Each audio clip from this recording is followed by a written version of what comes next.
सपने को हकीकत में बदलते देखना हो तो आप संथाल परगना चले आइए।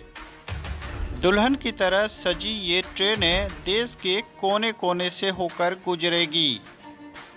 गोड्डा के सांसद निशिकांत दुबे की माने तो विकास को देखना हो तो आप संथाल चले आइए। इस बात को पुख्ता यह बात भी करती है कि पिछले 4 दिनों में 4 बड़ी ट्रेनों की सौगात अब तक संथाल परगना को मिल चुकी है। या आप यह कह लें कि प्रधानमंत्री नरेंद्र मोदी की इनायत संथाल परगना पर इन दिनों खास तौर पर है। गोड्डा के सांसद निशिकांत दुबे सीना ठोक कर कहते हैं कि गोड्डा लोकसभा पर प्रधानमंत्री नरेंद्र मोदी की विशेष कृपा है। आज जसीडीह रेलवे स्टेशन पर गोड्डा के सांसद निशिकांत दुबे की मौजूदगी में वास्को डी गामा ट्रेन को हरी झंडी दिखाकर रवाना किया गया है। इस मौके पर पूर्व मुख्यमंत्री बाबूलाल मरांडी, सारठ के विधायक रणधीर सिंह, पूर्व मंत्री लुइस मरांडी, देवघर के विधायक नारायण दास सहित विशेष रूप से भाजपा के प्रदेश अध्यक्ष दीपक प्रकाश भी मौजूद रहे। हरी झंडी दिखाने के बाद ट्रेन को रवाना करने के पश्चात गोड्डा के सांसद निशिकांत दुबे ने कहा है कि अब देश के कोने कोने तक जाने के लिए संथाल परगना के वासियों को सपना नहीं लगेगा।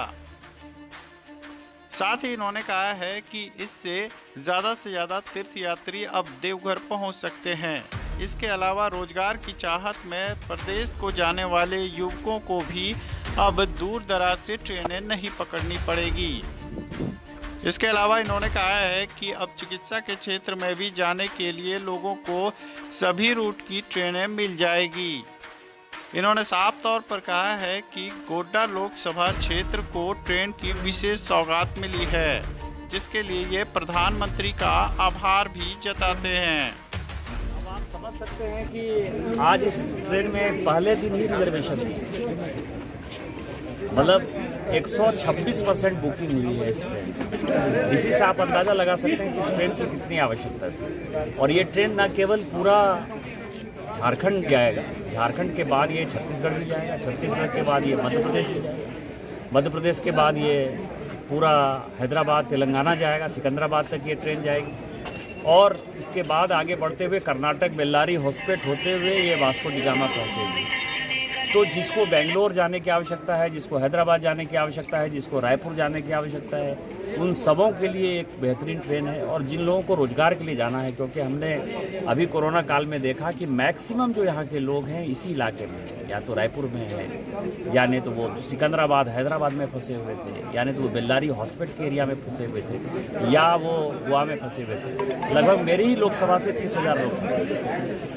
तो उसके लिए एक बड़ा वरदान है, मुझे लगता है विद्यार्थियों को पढ़ाई के लिए, और जो बेरोजगार हैं उनके रोजगार के लिए एक बड़ा साधन हो गया। और जो लोग तीर्थयात्री यहाँ आना चाहते हैं, मल्लिकार्जुन कई एक लोग नहीं देख पाते हैं क्योंकि उसकी कनेक्टिविटी अच्छी नहीं है, तो सिकंदराबाद से उसकी कनेक्टिविटी मिल जाएगी। ये ज्योतिर्लिंग को भी जोड़ेगा और रोजगार भी मिलेगा।